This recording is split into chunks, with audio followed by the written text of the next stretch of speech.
โอ้สารอูเออปาดสารฮอดอูเป็นติเดยวนี้เบิดเมี่ยงว่ะบ่ว่าแต่สารอูว่ะเด้เออสารฮอดคนสารฮอดคนเออคนแห่งถนัดคนแห่งถนัดมี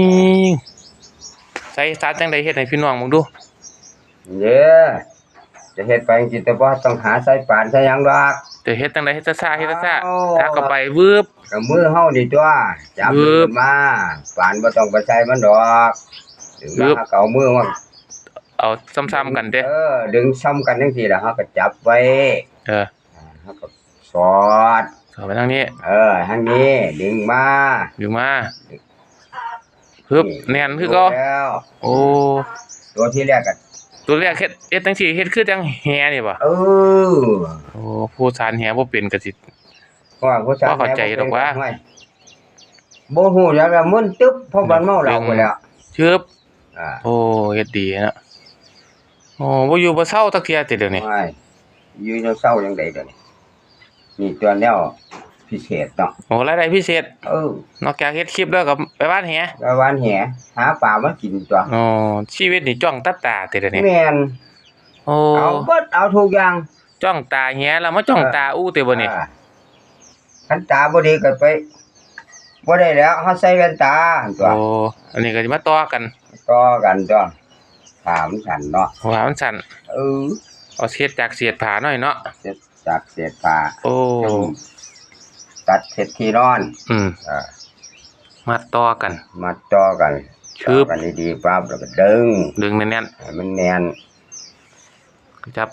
จับปั๊บแล้วก็สอดทางเทิง สอดใส่ตามัน สายตาทางเทิงก็ดึงมาจับดึงมาลำเลียงมาขอบเฮาก็ปลด ปลด ก็ดึงใส่กันได้เพียงๆกันแล้วเฮาก็จับตัวก็สอดทางใต้ดีขึ้นมา เออ มันก็เป็นตาทรงตัวนั่น อืม มันสิยากอีหยังสาสารอู ตาซันอู เออ คุยเนาะ มันบ่คุยอ่ะสารคนแห่งสารยากกว่านี้ เอาคนที่สายงานก็นี่ เออ ปวดหลังปวดเอว ปวดหลังปวดแอว โหด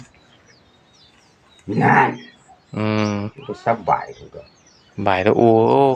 แป๊บเดียวตัวนี้สิได้ เอาละ อันนึงแล้วตัวนี้ เอาเดียวเท่านั้นล่ะ อืม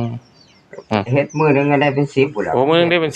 เออ 10คันบ่ค้าค้านน่ะ เอ้ยคันบ่ค้าคันคันบ่ค้าไปหาปูหาปลามากินน่ะ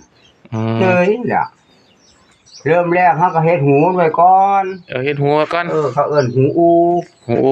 เฮ็ เฮ็ ด ด เป็นหูคน ได้หูนึงอันใดหูนึง นี่เด้ โอ้นี่หูที่สอง อันนี้ล่ะหูที่สองอ่ะ แล้วนั่นก็มาต่อใส่กัน มันจังสิเป็นผืนหนึง อืม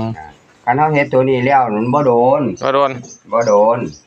สารมันบ่โดน มันยากกับตัวนี้ อืมผู้ใดสนใจก็มาเอาได้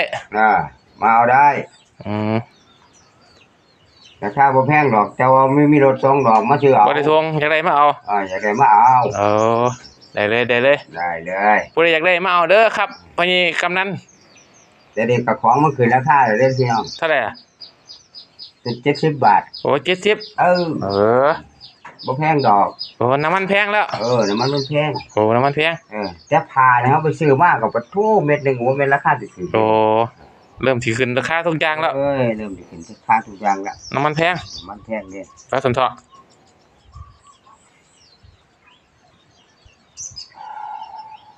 ผู้ใดอยากสาน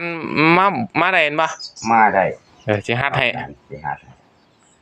ต้องเอาผ้ามาพร้อม บ่ อ่า อันนั้นเฮ็ดอันคนหัดบ่ หึ สานคน ทางคนบริหารยาก เด้โอ้พระเจ้าเป็นเอง เจ้าเป็นเอง โอ้เอาได้